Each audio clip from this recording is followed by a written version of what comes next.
오늘 본문은 성막을 어떻게 만들 것인가에 대한 그런 내용입니다. 그래서 내용 구분을 좀 해보면, 출애굽기 내용 구분을 좀 해보면 출애굽기 25장부터 30장까지는 성막에 대한 설계도예요. 어떻게 만들면 되는지 하나님께서 설계도를 주신 것이고, 출애굽기 35장에서 40장까지의 말씀은 그 설계도를 가지고 성막을 어떻게 만들 것인가, 구체적으로 어떻게 지을 것인가 하는 그런 내용입니다.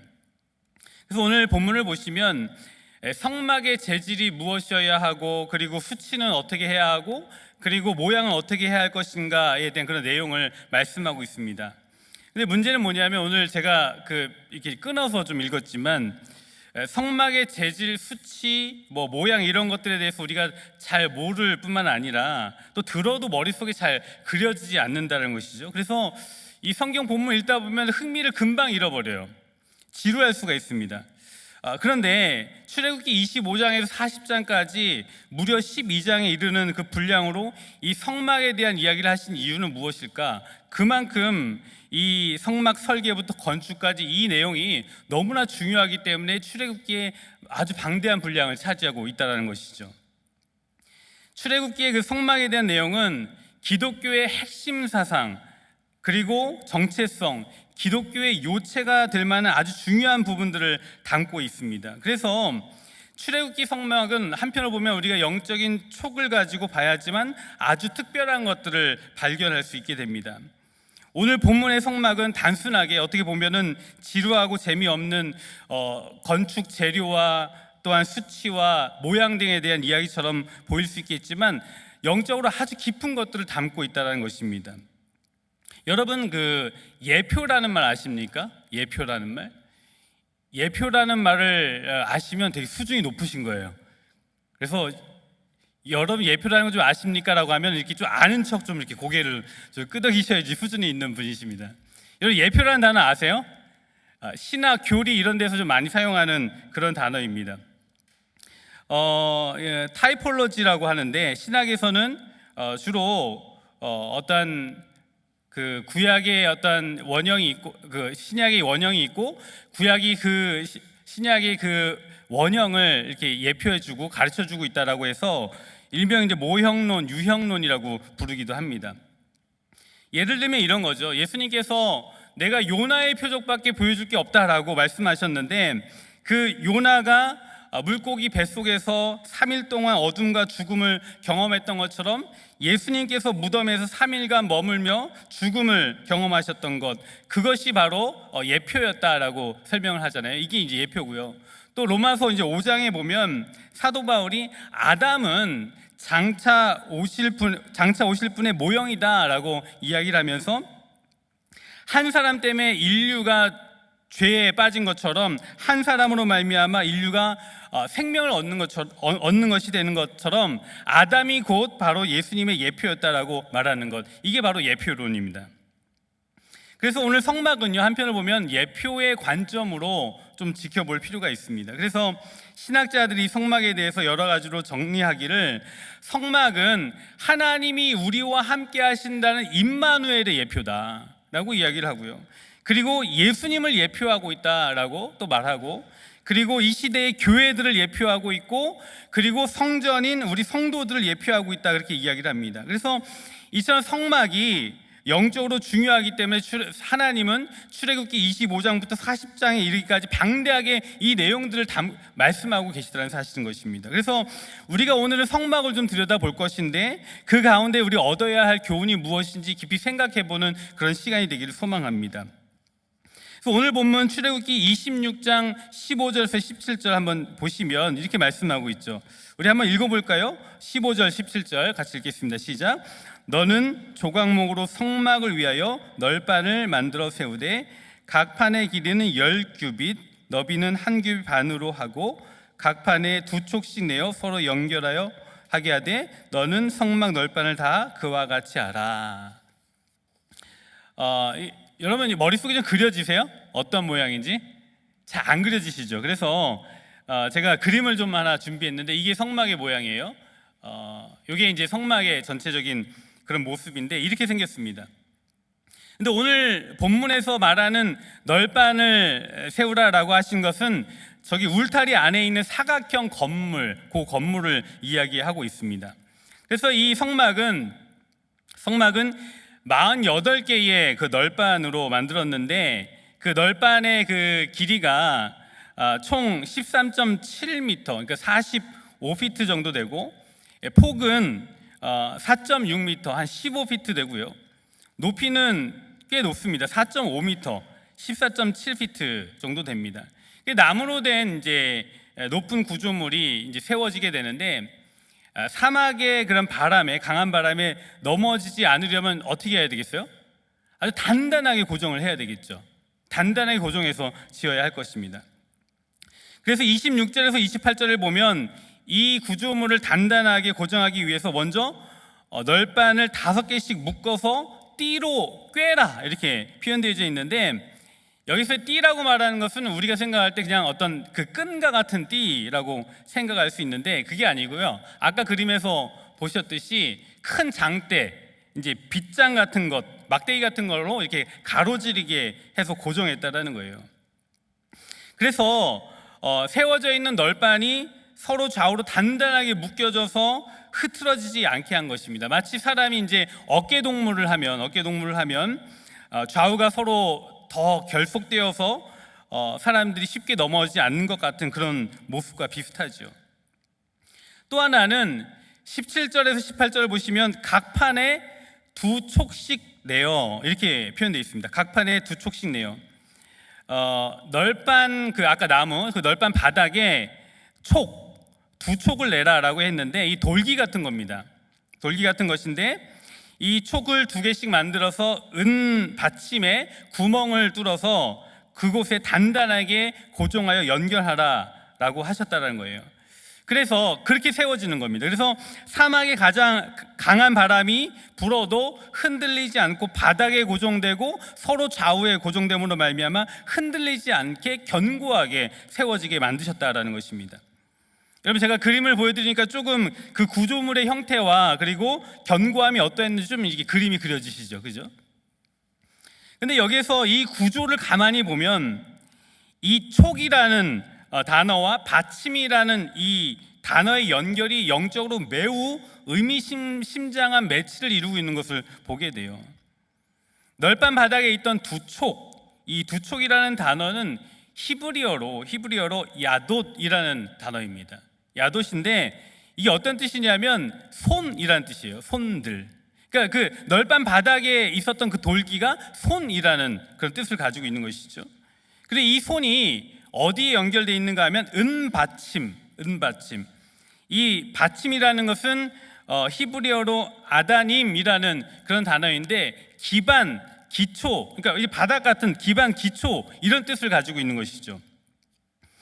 그래서 우리가 형상을 한번 좀 상상해 보면 2 손이 든든한 기반, 바닥을 단단하게 붙잡고 있는 그런 모습인 거예요. 그죠? 이해되시죠? 얼마나 은혜로운 그림입니까? 우리의 손이 삶의 기초이신 예수를 굳건히 붙잡고 있을 때 흔들리지 않는 인생을 살 수 있다라는 그런 모습을 우리에게 보여주고 계시는 것이죠. 종합하면 오늘 본문에 나오는 성막은 널판들이 서로 연결되어 빗장으로 견고하게 연결되어서 좌우로 흔들리지 않도록 묶여있는 그런 모습으로 제작되었다는 것이고, 그래서 어떠한 강한 바람이 불어올지라도 흔들리지 않도록 제작되었다는 것입니다. 즉 하나님의 성막이 사막의 바람이 불어와도 넘어지지 않도록 잘 견고하게 만들어졌다는 거예요. 그리고 더불어 특별히 널판 아래에 있던 그 촉은 손이라는 뜻을 가지고 있는데, 그 손이 단단한 어떤 기반, 기초에 이 적당하게 그냥 얹어져 있는 것이 아니라 정확히 받고 서 있을 때에 아무리 강한 바람이 불어올지라도 흔들리지 않고 견고한 그러한 모습으로 서 있게 된다는 것이죠. 그래서 여기에서 우리가 깨닫게 되는 것은 뭐냐면, 우리가 영적인 촉을 가지고 성경의 교훈을 끄집어내면 너무도 명확한 진리 몇 가지가 발견되게 되는데요, 여기에서 바로 교회의 모습이 어떠해야 하며 성도의 모습이 어떠해야 하며 가정이 어떠해야 하는지 말씀하고 계시다는 것이죠. 어떤 교훈을 주고 계시는가? 첫 번째는 뭐냐면 성도와 교회는 예수 그리스도라는 기초 받침에 그냥 얹어져 있는 것이 아니라 촉이 견고하게 받고 서 있어야만 한다는 것입니다. 이게 적당하게 얹어 있는 것이 아니라 촉이 견고하게 받고 서 있어야만 한다 말씀하고 있는 것이죠. 여기에서 이제 생각해 보게 되는 것은 뭐냐면 적당하게 얹어져 있는 것과 그리고 견고하게 받고 서 있는 것의 차이가 무엇인가라는 거예요. 여러분, 적당하게 얹어진 그런 모습은 상당히 수동적이고 불안정한 그런 모습 아니겠습니까? 그러나 반대로 촉이 받침에 받고 견고하게 서 있다라는 것은 상당히 능동적이며 동시에 대단한 안정감을 가져다 주는 그런 모습 아니겠습니까? 교회가, 성도가, 우리의 삶이 그런 모습이어야 한다라고 말씀하고 있는 거예요. 왜 촉이라는 단어가 왜 손일까? 히브리어로 생각해보면 참 은혜로운 거예요. 자신의 손을 펼쳐서 견고한 기초를 붙들고 강한 의지와 힘을 가지고 붙들고 있을 때에 신앙이 절대로 흔들리지 않고 견고하게 설 수 있다라고 말씀하고 있는 것이죠. 그런 면에서 여러분, 예수 그리스도 우리 삶의 기초이고 근간이지 않습니까? 여러분, 그렇게 믿으시죠? 우리 인생의 기초가 무엇입니까? 근간이 무엇입니까? 바로 예수 그리스도 아닙니까? 그래서 우리는 예수 그리스도, 삶을 지탱해 주시는 그 예수 그리스도를 적당히 붙잡고 있는 것이 아니라 그 예수 그리스도 위에 견고하게 박아 세워질 때에 우리가 이 세상에 거센 바람이 불어 이를지라도 흔들리지 않는 인생을 살 수 있다라는 것입니다. 그래서 우리가 인생을 살 때에 적당하게 예수 그리스도를 붙드는 것이 아니라 예수 그리스도를 강력하게 붙들고 삶을 세우며 나가야 하는 줄 믿습니다. 여러분, 그런데 요즘 드는 생각은 이게 쉽게 되는 게 아니구나라는 그런 생각을 하게 돼요. 우리가 예수 그리스도를 강력하게 붙들고 삶을 세우며 살아가기 위해서는 예수님을 붙드는 힘을 우리가 길러야 된다라는 그런 생각을 하게 됩니다. 여러분, 예수님을 붙드는 힘, 이게요 그냥 세월이 간다라고 만들어지는 게 아니더라고요. 이게 마치 짐에서 운동을 하면서 근력을 키워야지만 이게 붙드는 힘이 생기고 버티는 힘이 생기는 것처럼 주님을 붙드는 그 일에 있어서도 붙드는 힘, 의지하는 힘을 키워야 한다는 그런 생각을 하게 돼요. 왜냐하면 우리가 사는 이 세상이 그렇게 호락호락한 세상이 아닙니다. 세상에 부는 그 바람이 그런 약한 바람이 아니에요. 우리로 하여금 넘어지게 하는 강력한 바람이거든요. 거기에서 버티려면 뭔가 이렇게 붙들 수 있는, 주님을 붙들 수 있는, 버틸 수 있는 힘이 길러져야 된다는 것입니다.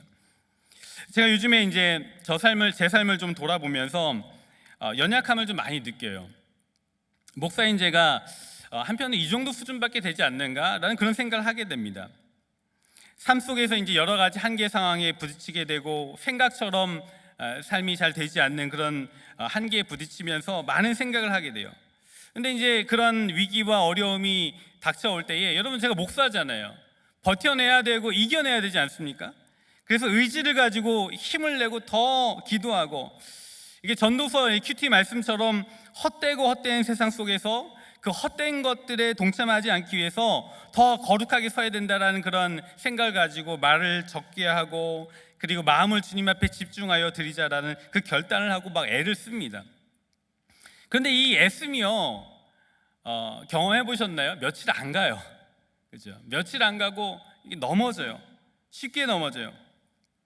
마음을 주께 드리는데 무너지는 거는, 세우는 데는 오래 걸리는데 무너지는 것은 한순간인 것입니다.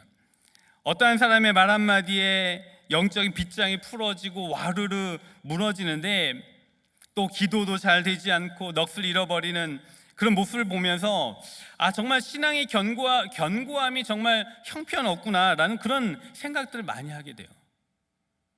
여러분들은 어떠신가요? 우리는 분명 연약합니다. 그러나 왜 연약할까? 그 연약한 이유를 가만히 생각해 보면 예수 그리스도께 정확히 박혀 세워져 있기보다는 다른 것에 세워져 있기 때문에 마구 흔들리고 요동치게 된다는 것을 깨닫게 됩니다. 여러분, 자신의 신앙을 깊이 들여다봐야만 합니다. 정말 정확하게 자신의 생각과 의식과 일상이 예수 그리스도께 정확히 박혀 세워져 있는가 한번 점검해 보아야만 합니다. 자신의 촉이 그리스도가 아닌 다른 것에 세워져 있지 않는가? 그리스도가 아닌 다른 자신의 어떤 명분과 체면과 종교적 관념과 또 사람들의 인정과 자신이 가진 신앙의 어떤 성향 등에 박혀져 세워져 있지 않는가 생각해 봐야만 합니다. 여러분, 그러한 기초들은 잘못된 것이기에 그런 기초 위에 자기의 촉을 박아 세운다라면 흔들리고 쓰러질 수밖에 없는 것이죠. 그래서 고린도전서 15장 58절에 보면 그러므로 내 사랑하는 형제들아 뭐 하라고요? 읽어보세요. 뭐 하라고요? 견실하며 흔들리지 말고 라고 이렇게 말씀합니다. 사도 바울은 이 앞에 내용들을 보시면 예수 그리스도의 부활에 대한 이야기를 합니다. 예수 그리스도의 부활, 영원한 생명 대신 예수 그리스도의 그 십자가를 근거하여서 그 위에 박아 서서 견실하며 흔들리지 말라라고 말씀하고 계셨던 것이죠.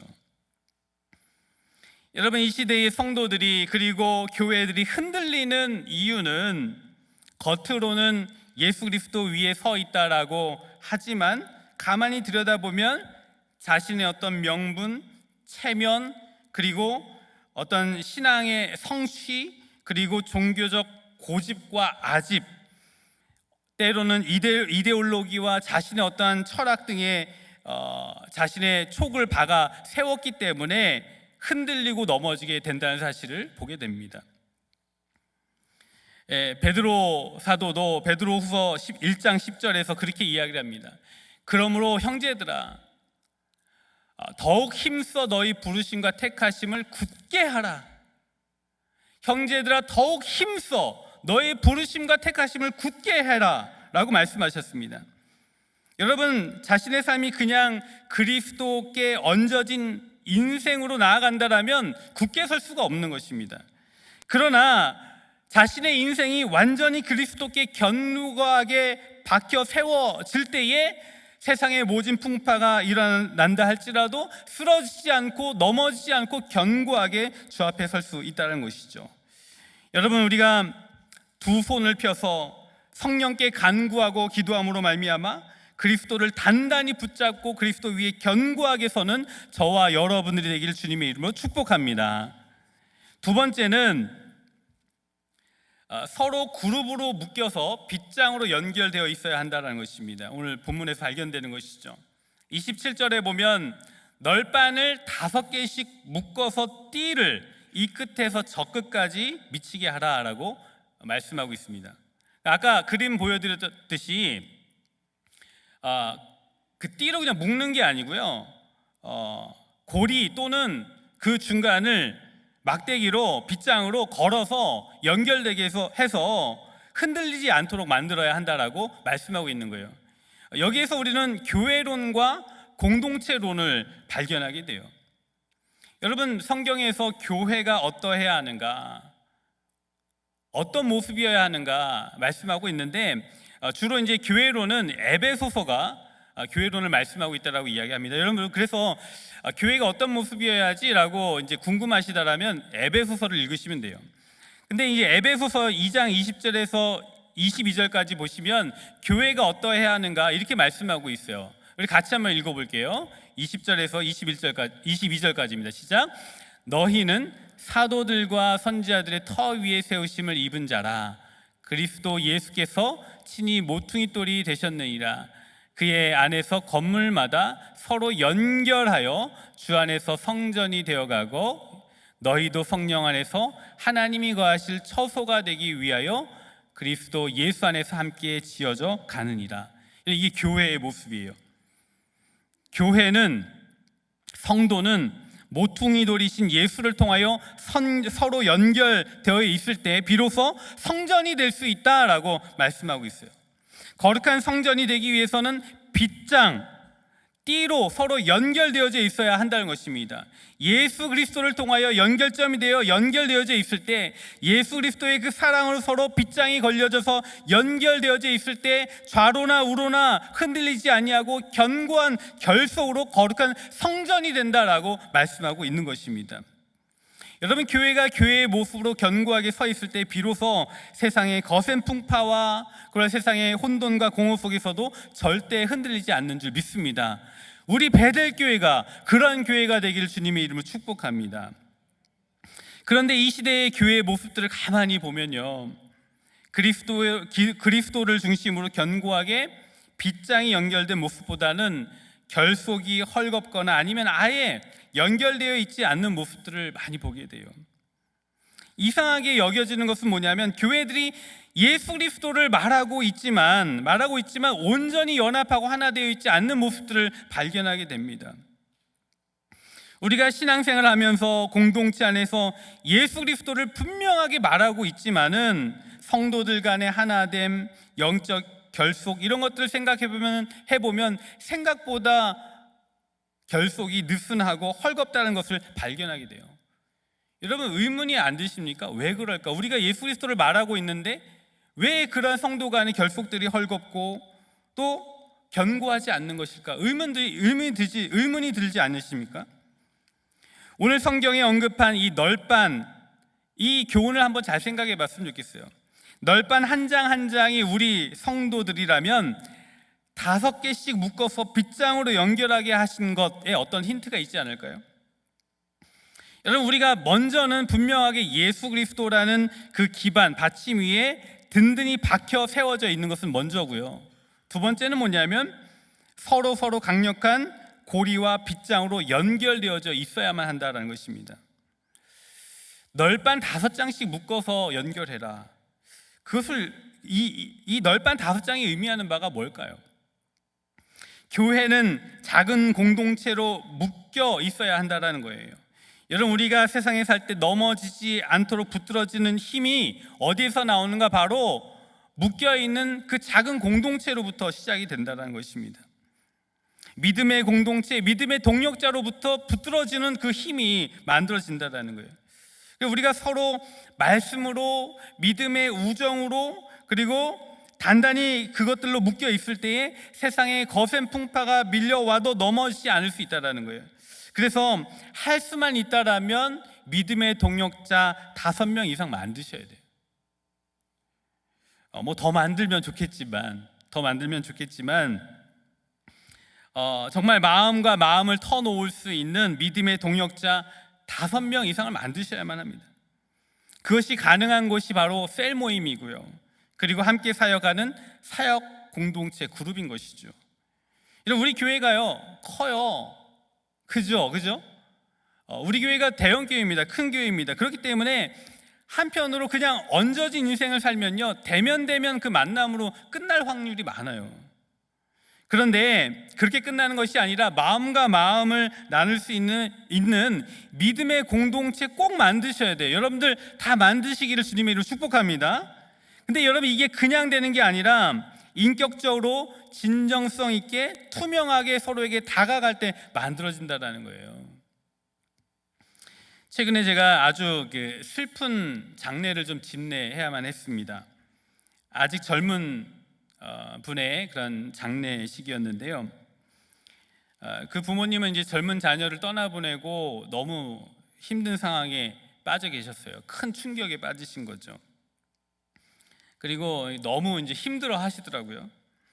얼마나 힘드셨을까 그런 생각을 하게 됩니다. 그런데 그분이 그 자녀의 죽음 앞에서 견딜 수 있었던 그 이유를 이제 장례식에서 이후에 이야기하시는데, 셀 목자가 베풀어 주셨던 그 사랑 때문에 견딜 수 있었다라고 이야기를 하고요. 함께 장례를 치러줬던 셀 가족들 때문에 견딜 수 있었다, 위로가 되었다라고 그런 이야기를 하시더라고요.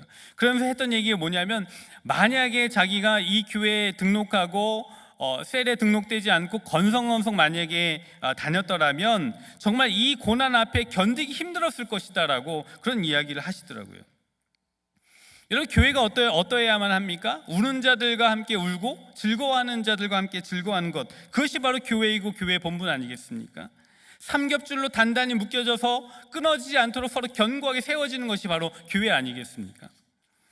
여러분, 우리 그리스도인들이 사랑의 방식으로 서로 결속되어서 빗장을 걸음으로 말미암아 서로 붙들 때에 아름다운 신앙의 공동체로 새로워지며, 또한 세상의 거센 풍파가 일어날다 할지라도 넘어지지 않는 견고한 공동체가 되는 줄 믿습니다.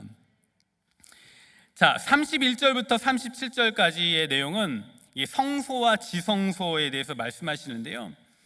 여러분 아시다시피 지성소와 성소 사이에 휘장이 있었어요. 그죠? 아시죠? 휘장이 있었습니다. 그리고 그 휘장 건너편 지성소 안에는 증거궤가 있었죠. 그 증거궤에는 하나님의 말씀 증거로 그 안에 그 두 돌판과 쌍난 지팡이와 그 만나와 이런 것들이 담겨져 있었죠.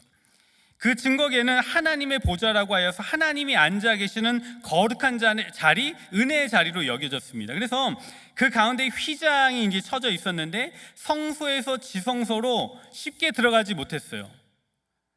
아니요, 어떻게 보면 아예 못 들어갔고 완전히 구별되어져서 그 안을 들여다볼 수 없었습니다. 오늘 성경에 보니까 이 지성소의 휘장은 청색, 자색, 홍색 실, 그리고 가늘게 꼬은 배실로 짜서 천사를 수놓아서 만들어라, 휘장을 만들어, 커튼 같은 걸 만들어라라고 하셨는데, 이 휘장 때문에 거룩한 장소인 지성소를 들여다볼 수가 없었습니다. 즉 뭐냐면 하나님의 아름다우심을 직접 볼 수가 없었던 것이죠. 여기서 깨닫게 되는 것은 무엇인가 하면, 기독교는 겉으로 보아서는 그 진수를 알 수가 없는 종교라는 거예요. 겉으로 볼 때에는 한편으로 보면 어떤 화려함은 있어요. 여러 가지 이제 성소의 모습을 보면 동물의 가죽과 붉게 물든 양장으로 덮여 있고 염소털과 여러 가지 화려함으로 이제 치장되어 있지만, 진정한 아름다움은 어디에 있는가? 지성소에 있는 하나님이 바로 아름다움이시라는 것이죠. 그런데 이 휘장으로 말미암아 하나님의 그 아름다움 앞에 서지 못했던 그런 상황이 바로 구약의 상황이었습니다. 그런데 하나님께서는 예수 그리스도를 통하여 이 휘장을 걷어내심으로 말미암아 우리로 하여금 직접 하나님 앞에 들어갈 수 있게 만드셨다는 것이죠. 구약 시대에 분명히 하나님의 은혜가 있었지만 가리워져 있었습니다. 그러나 우리가 살고 있는 이 시대는 하나님의 아름다움을 직접 볼 수 있도록 주 예수님께서 그 휘장을 찢으시고 거두셨다는 거예요. 그래서 여러분 마가복음 15장 38절에 보면 예수님께서 십자가에 달려 죽으실 때 모진 고난과 고통을 당하시며 죽으실 때에 마가복음 15장 38절에 보면 성소의 휘장이 어떻게 됐다고요? 위에서 아래까지 어떻게 됐다고요? 완전히 찢어져 버렸다라고 말씀하고 계시는 것입니다. 그래서 여러분, 우리는요 이제 지성소 안에 들어가서 하나님의 아름다우심을 직접 볼 수 있는 그런 은혜의 시대를 살아가고 있다는 것이죠. 그래서 고린도후서 3장 18절에 보면 사도 바울은 이렇게 이야기합니다. 우리가 다 수건을 벗은 얼굴로 거울을 보는 것 같이 주의 영광을 보며, 이제 가려진 게 없다라는 거예요. 그와 같은 형상으로 변화되어 영광에서 영광에 이르니 곧 주의 영으로 말미암음이니라. 우리 주 예수님께서 십자가에 죽으심으로 말미암아 휘장이 위에서 아래로 찢어지고 우리가 지성소로 직접 들어감으로 말미암아 하나님의 영광을 볼 수 있는 놀라운 역사가 이 시대에 펼쳐졌다. 할렐루야. 우리가 그런 시대를 살아가고 있는 것입니다. 여러분, 우리는 찢어진 휘장 안으로 들어가야 해요. 휘장 안에 들어가서 주님과 깊은 사귐 가운데 들어가서 하나님의 아름다우심을 볼 수 있어야만 하는 것입니다. 여러분들은 주님의 그 지성소로 들어가 계십니까? 들어가고 계십니까? 그 찢어진 휘장 사이로 들어가고 계십니까? 여러분, 우리가 찢어진 휘장 안으로 들어가기 위해서 우리의 마음의 휘장을 먼저 찢어야지만 그 휘장 안으로 들어가서 하나님의 아름다우심을 볼 수 있습니다. 주님께서 우리를 지극히 사랑하심으로 말미암아 그 몸을 찢으심으로 말미암아 그 휘장을 찢으셨던 것처럼 우리가 마음을 찢고 마음의 휘장을 걷어내고 주님 앞에 나아갈 때 하나님의 영광을 볼 수 있는 놀라운 역사가 펼쳐진다는 것이죠. 여러분, 요한일서 3장 23절 24절에 보면 이렇게 말씀하고 있어요. 휘장을 찢으신 주님께서 우리에게 주신 교훈입니다. 같이 읽겠습니다. 시작. 그의 계명은 이것이니 곧 그 아들 예수 그리스도의 이름을 믿고 그가 우리에게 주신 계명대로 서로 사랑할 것이니라. 그의 계명을 지키는 자는 주 안에 거하고 주는 그 안에 거하시나니 우리에게 주신 성령으로 말미암아 그가 우리 안에 거하시는 줄을 우리가 아느니라. 여러분, 우리가 주님께서 우리에게 주신 계명대로 서로 사랑할 때에 그 휘장이 찢어지고 주님이 우리 안에 거하실 뿐만 아니라 우리 안에 거하시는 그 주님을 바라볼 수 있다라고 말씀하고 있는 거예요. 여러분, 내 마음의 휘장이 찢어지고 내 마음이 지성소가 되어져 있는가, 내가 하나님의 아름다우심을 직접 보고 있는가 라는 것을 진단하는 방법은 내가 사랑하고 있느냐라는 것입니다. 제가 아까 던졌던 질문이지만 우리가 정말 얼마나 하나님의 깊은 자리에 들어가 있는가, 우리가 하나님의 지성소에 얼마만큼 깊이 들어가 주님과 사귐 속에 들어가 있는가 하는 것은 내가 얼마나 진실되게 우리 형제들을 사랑하며 교회를 사랑하고 있는가, 그 평가와 진단 속에서 발견되게 될 것입니다. 여러분, 예수님께서 오셔서 우리 가운데 있는 그 막힌 담을 모두 헐어버리시고 모든 휘장을 다 찢지 않으셨습니까? 우리가 하나님의 아름다움을 보기 위해서 마음의 휘장을 찢고 교회를 사랑하며 서로 사랑하는 저와 여러분들이 되기를 소망하며 그 사랑 가운데 하나님의 아름다우심을 보는 저와 여러분들이 되기를 주님의 이름으로 축복합니다. 아멘. 이 시간 우리 함께 찬양했으면 좋겠어요.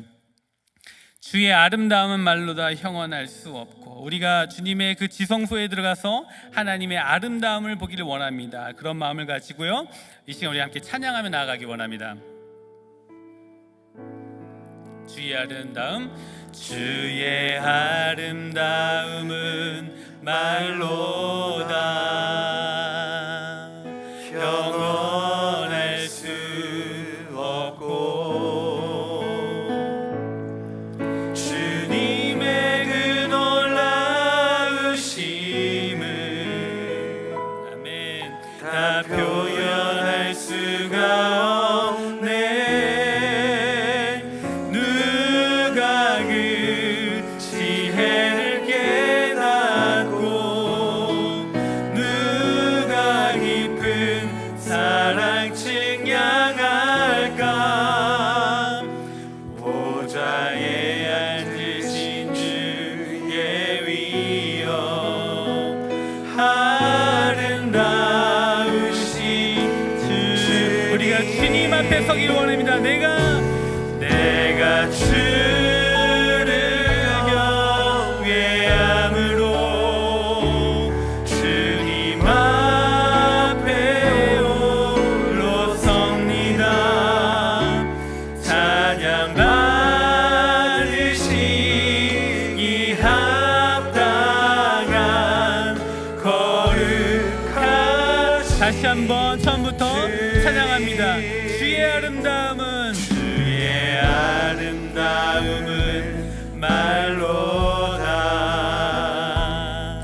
형언할 수 없고 주님의 그 놀라우심을 바라봅시다. 주님의 그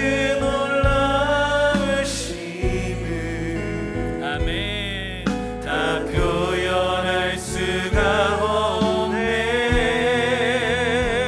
누가 그 지혜를 깨닫고 누가 깊은 사랑 증량할까. 아멘. 보좌에 앉으신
기도하며 나아갑시다. 기도할 때 하나님, 우리가 주님의 아름다움을 보기를 원합니다.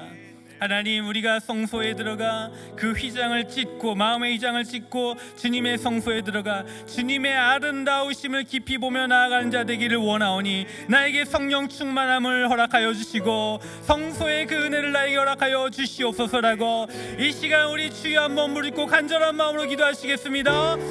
주여